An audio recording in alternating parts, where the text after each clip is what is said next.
यो एकदमै यस्तो विडम्बनापूर्ण घडीमा हामी उभिएका छौँ। यस्ता विषयहरूमा बोल्न नपरे हुन्थ्यो भन्ने लागिरहन्छ सधैँ, तर यस्तै विषयहरूमा बोल्नुपर्ने स्थिति आइरहेको छ। सानी बालिका आफ्नै बुवाबाट, हजुरबुवाबाट बलात्कृत भएकी छन्। ती सानी नानीको यौनाङ्गबाट पिसाब रोकिएको छैन। सर्वोच्च अदालत अगाडिबाट हिँडिरहेकी छिन्। रोकिएको पिसाब व्यवस्थापन गर्ने सार्वजनिक शौचालय छैन। सार्वजनिक शौचालयको अभावमा सानैमा बलात्कृत भएकी चेली झाडीतर्फ पिसाब फेर्न जाने ठाउँ समेत छैन। आफ्नो अगाडि आफूलाई बलात्कार गर्ने आफ्नै बुवा हजुरबुवाहरू, आफ्नै नातेदारहरू आफूलाई गिज्याउँदै हाँसेर हिँडिरहेका छन् सर्वोच्च अदालत अगाडि। तर त्यो बलात्कारको पीडाले पिसाब रोकिन नसकेकी ती चेलीलाई आफ्नो अगाडि आफ्नो बलात्कारी अदालतकै आदेशबाट छुटेर बाहिर हाँस्दै आफूलाई जिस्काउँदै हिँडेको देख्दा कति धेरै रुन्छिन् होला। न्यायालय प्रतिको आस्थामा कस्तो पहिरो जान्छ होला र उनलाई लाग्छ होला कि यो अदालत भत्काएर सार्वजनिक शौचालय बनाइदिएको भए बरु धेरै राम्रो हुन्थ्यो होला, यस्तो लाग्छ होला। किनकि यस्तै मान्छेहरू हामीले भेटेका छौँ। सम्मानित अदालतप्रतिको, न्यायालयप्रतिको धेरै ठुलो सम्मान हामी सबैको हुनुपर्छ। तर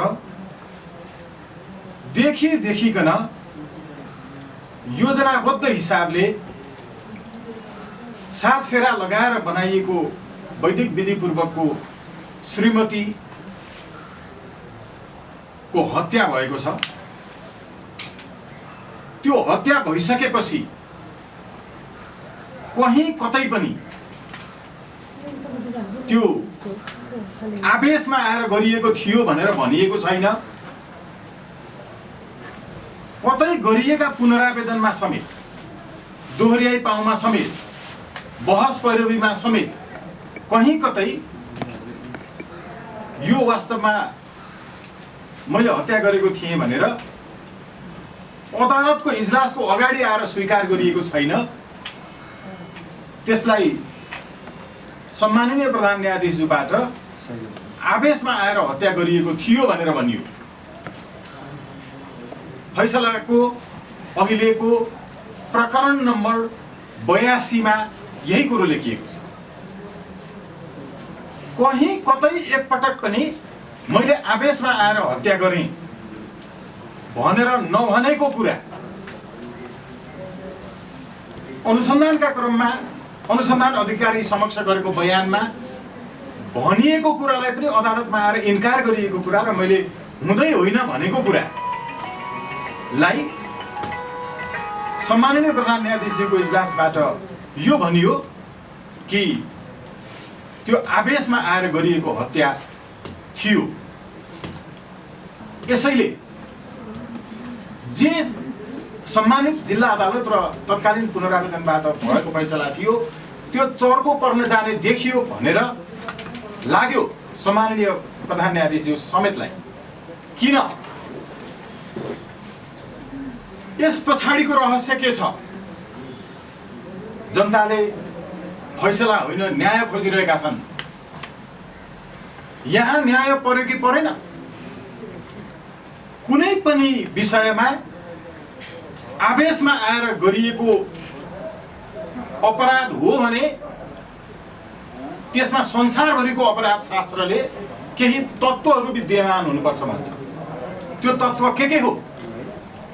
त्यो तत्त्व हो कि प्रधान न्यायाधीशज्यूलाई सम्झाइरहन पर्दैन। तर हामी जब अदालतमा गएर बहस पैरवी गर्छौँ, त्यो बहस पैरवी गर्दा सम्मानित अदालतमा सम्माननीय माननीय न्यायाधीशज्यूहरूलाई थाहा छैन भनेर बहस गरेका हुँदैनौँ, केवल सम्झाएका मात्रै हुन्छ। कि न्यायाधीशलाई थाहा छैन होला र हामीले बहस गरिरहेका हुन्छौँ, थाहा छ सम्झाएको मात्रै हो। फेरि पनि सम्झाउँ। त्यो के सम्झाउँ भने कुनै पनि यस्ता अपराधहरूमा त्यति बेला मात्रै सजाय घटाउनै गरिकन आवेशमा आएर गरेको ठानेर अदालतले यो विचार गर्न सक्छ जहाँ मैले आवेशमा आएर अपराध गरेँ भनेर स्वीकार गरेको हुन्छ। स्वीकार गरेपछि मात्रै त्यो आवेश प्रेरित थियो भनेर मान्न सकिन्छ। यो पहिलो तत्त्व हो। के यो घटनामा स्वीकार गरिएको छ? कहीँ कतै कहिले एकपटक मात्रै पनि स्वीकार गरिएको छ? छैन। त्यो जिल्ला अदालतमा पनि छैन, त्यो तत्कालीन पुनरावेदन अहिलेको उच्च अदालतमा पनि छैन। सर्वोच्च अदालत आउँदा समेत सबैतिर मैले आवेशमा आएर गरिहालेँ भनेको अवस्थामा मात्रै यसरी सजाय घटाउन सकिने सिद्धान्त हो। यो सिद्धान्त यहाँ मिट भयो? भएन। यसैले हामी यति बेला सम्माननीय प्रधान न्यायाधीश ज्यूको समेत चित्त के हो भनेर, त्यो चित्तको भित्रको आशय के हो भनेर खोजिरहेका छौँ। सबैभन्दा महत्त्वपूर्ण कुरा यो तत्त्व हुन्छ संसारभरि। पहिला फर्स्ट सरेन्डर देन हियरिङ। पहिला कुनै विषयमा सरेन्डर गरेपछि त्यो विषयमा हियरिङ गरिन्छ। आवेशमा आएर मैले गरिहालेँ भन्ने कुरामा सरेन्डर गरेपछि मात्रै त्यसलाई हियरिङमा लिएर अनि चर्को नै परेको रहेछ सजाय भने मात्रै घटाउन पाइन्छ। यो संसारको सिद्धान्त प्रधान न्यायाधीशज्यूलाई नलाग्ने, अहिले वयस्क भइसकेका मास्टर्स डिग्री पढिरहेका सन्तानलाई देखाएर अनि अभिभावकत्वको संरक्षण हुनुपर्छ सन्तानलाई भनिकन सजाय घटाउने हो भने प्रधान न्यायाधीशको नजरमा छैन गर्भवती चेलीबेटीहरू नेपाल यातायातभित्र चाहिँ अलिकति चोरी गरेको के गरेको सुनका चाहिँ कसैको मुन्द्रालाई चोरेर अनि घरमा भाइको फी तिरेर पढाउने चेलीहरू जो आफै गर्भवती थिए अहिले जेलमा भएर जेलभित्र बच्चा जन्माइरहेका छन्। कति जेलभित्र साना साना बालबालिकाहरू अभिभावकसँगै अहिले पनि बसिरहेका छन्। त्यहाँ प्रधान न्यायाधीशज्यूको कहिल्यै ध्यान पुग्यो गयो? कति मान्छेहरू छन्? अनि वयस्क भइसकेका सन्तानहरू 21 वर्ष भइसकेका एससी दिइसकेकाहरूलाई देखाएर प्रधान न्यायाधीशज्यूको आँखा साँच्चै न्यायमूर्ति जो सिम्बोलमा राखिन्छ त्यस्तै पट्टी बाँधिएको छ कि कानुनले आँखा बन्द गर्ने तर अन्यत्र कसैले कानमा भरेको कुरा चाहिँ सुन्ने हो र कानुन? यो तत्त्व एउटा मैले यहाँहरू समक्ष राखेँ जो स्वतन्त्र राष्ट्रिय अभियानको अवधारणा हो कि न्यायपालिका भित्रको भ्रष्टाचार गलत प्रवृत्तिको अन्त्य हुनैपर्छ। हामी त्यसको विरुद्ध लडिरहेका छौँ, उभिरहेका छौँ। त्यसैले स्वतन्त्र राष्ट्रिय कानुन व्यवसायी अभियान छ 62 सदस्यीय केन्द्रीय समिति। आज खासमा त्यसको स्वतन्त्र राष्ट्रिय कानुन व्यवसायी अभियानको तर्फबाट अघि कृष्ण प्रसादज्यूले राख्नुभएको विचारहरू। अब यो सँगसँगै अहिले प्रधान न्यायाधीशज्यूको चित्तमा लागेको कुराहरू उहाँले आफूले फैसलामा लेख्दै गर्दाखेरि कहाँनिर चाहिँ रञ्जन कोइरालाबाट यो आवेशमा आएर मैले गरेको थिएँ भनेर भनियो, जुन कुरा कहिल्यै कहीँ कतै पनि मागिएको छैन। माग्दै नमागेको कुरा प्रधान न्यायाधीशले कसरी दिनुभयो? किनकि रञ्जन कोइरालाज्यूको तर्फबाट कुनै पनि अधिवक्ताज्यूहरूले यो आवेशमा आएर गरेको हत्या भएको हुनाले यो अनुसारको चाहिँ सजायमा मर्का पर्न गयो, घटाउनु पर्यो भनेर बहस गर्नु भएको भन्ने कुरो फैसलामा उल्लेख छैन। माग्दै नमागेको कुरा दिने अवस्था कति बेला हुन्छ? सँगसँगै अर्को तर्फबाट पनि हेर्न पर्ने जरुरी छ। त्यो हेर्न पर्ने जरुरी मध्येको महत्त्वपूर्ण कुरा के हो भने अपराध गर्दाका बखत सार्वजनिक पदको, सरकारी पदको र साधनको दुरुपयोग भएको छ। सार्वजनिक ओहदालाई माध्यम बनाएर अपराध गरिएको छ। हो, नेपालको इतिहासमा पहिलो पटक अहिले आएको अपराध संहिताले सार्वजनिक पदमा बसेर सार्वजनिक पदको दुरुपयोग गरेर स्रोत साधनको दुरुपयोग गरेर गरेको अपराधमा सजाय घटौती हुँदैन, डेढाले बढ्छ, 1.5 गुणा हुन्छ। यो सँगसँगै संसारभरको सिद्धान्त के हो?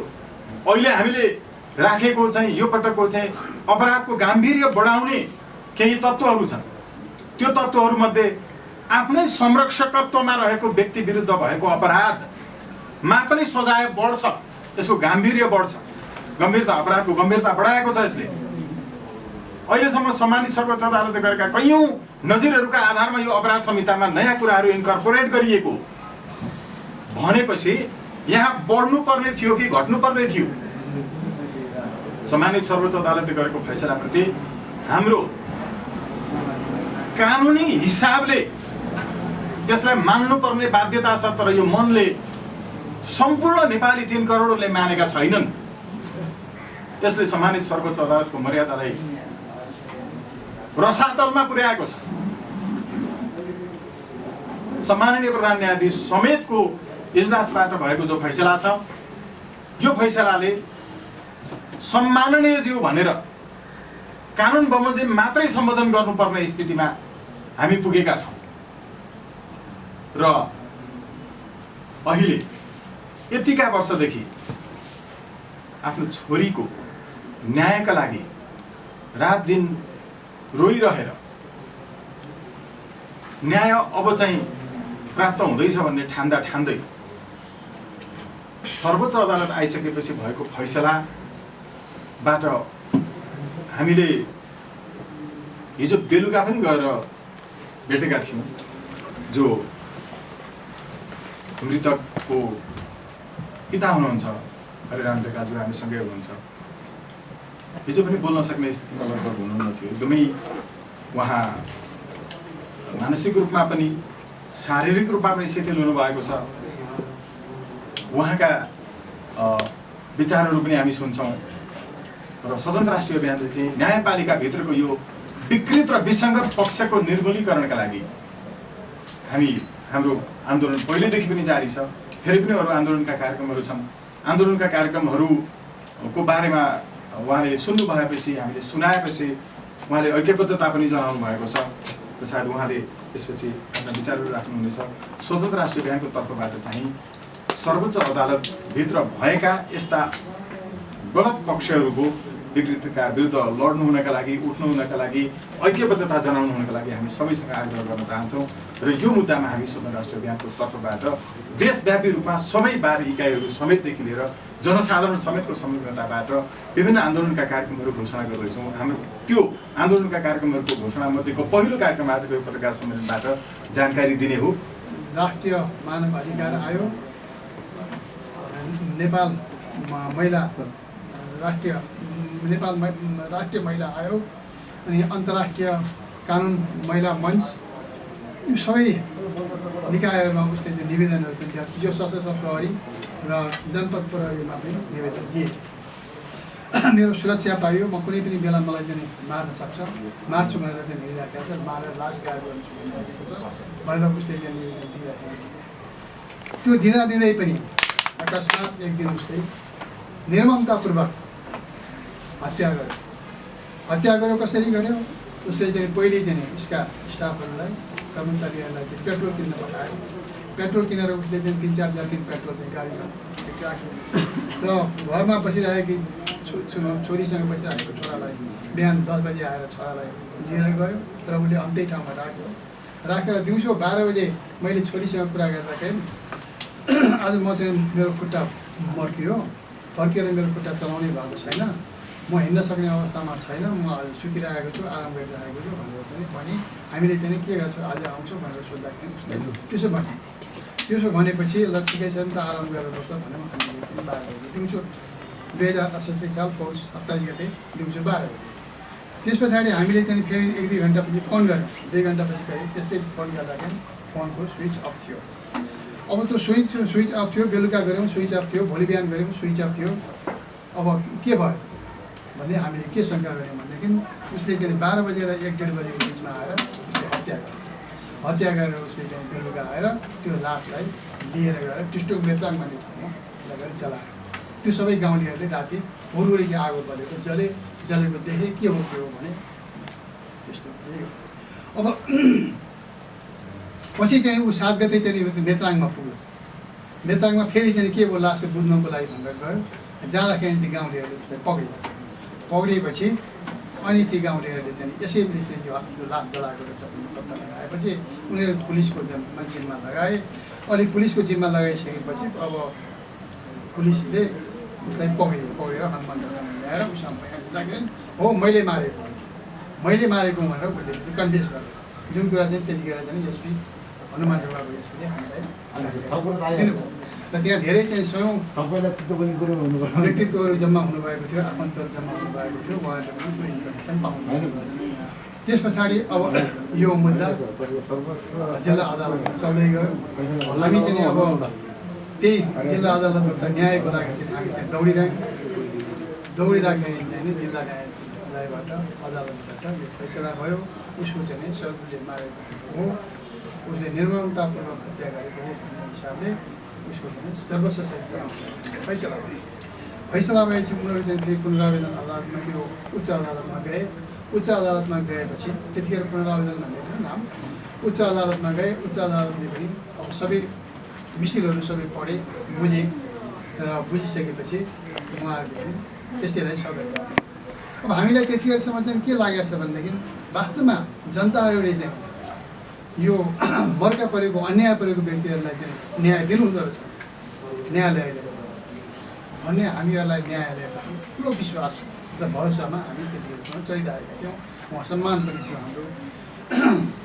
जब चाहिँ यो केस चाहिँ फेरि सर्वोच्चमा आयो, सर्वोच्चमा आइसकेपछि अब हामी चाहिँ त्यो सर्वोच्चमा आइसकेपछि पनि 20औँपल्ट चाहिँ त्यो पेसी राख्यो। पेसीमा हामी हरेक पेसीमा उपस्थित भयौँ। कहिले पनि त्यो पेसीमा छलफल भएन। अहिले आएर चाहिँ जब चाहिँ यो लकडाउन भयो, लकडाउन भएपछि असार 15 गते जहाँ त्यतिखेर हामी बाहिर निक्लिरहेको थियौँ, बाहिर निक्लिने साधनहरू थिएन। त्यो असार 15 गते चाहिँ हामीले कुनै इन्फर्मेसन पाएनौँ। त्यही दिन उहाँहरूले चाहिँ छलफलमा राखेर फैसला गर्नुहुन्छ। अब त्यसमा चाहिँ हाम्रो न्यायाधीशहरूले फैसला गर्नुभएको छ। त्यो कुरा हामीलाई केही पनि थाहा भयो कतिखेर भन्नु होला भने जब अनलाइन खबरहरूमा चाहिँ मेसेज आयो। त्यो मेसेज आएपछि त्यो अनलाइन खबरमा हामीले त्यो मेसेज पायौँ। अनि त्यो मेसेज पाएपछि ओहो यो के अन्यायपूर्ण फैसला भयो, यो त ठुलो अन्याय भयो। हामी त आज चाहिँ यो न्यायको लागि हामी पीडित भएर रोएर हामी भौता लिएर हिँडिरहेका छौँ भने आज चाहिँ सर्वोच्च अदालतबाट आएपछि यस्तो किसिमको फैसला हुनु कहाँसम्मको हामीलाई चाहिँ दुर्भाग्यपूर्ण फैसला हो, ठुलो अन्याय भयो भने हामी अहिले त्यो अन्यायमा चाहिँ भौता लिइरहेका छौँ। अब यसको लागि चाहिँ अब हामीले कसरी न्याय पाउन सक्छौँ भन्ने हिसाबमा अहिले हामीहरू भौता लिइरहेका छौँ। र अब सबै हाम्रो चाहिँ देशका चाहिँ सबै साथीभाइहरू, हाम्रा आफन्तहरू, अब पत्रकार साथीभाइहरू, अब अरू सबै जे कि हामीसँग किताब पहिचान र यो फैसला बुझ्नुभएका साथीभाइहरू हुनुहुन्छ उहाँहरूबाट हामीले सहयोग लिएर यसलाई चाहिँ हामीले रिभ्यू गराउने, रिभाइज गराएर यो फैसलालाई चाहिँ उल्टाएर हामीलाई चाहिँ न्याय दिलाउने काम होला कि भन्ने आशा राखेका छौँ। र अब आज चाहिँ पत्रकार साथीभाइहरूसँग मेरो राख्ने मन्तव्य यति नै हो। अब यसको लागि पत्रकार साथीहरू मलाई सहयोग हो, आफन्तहरू सहयोग हो भन्ने मैले आशा राखेँ।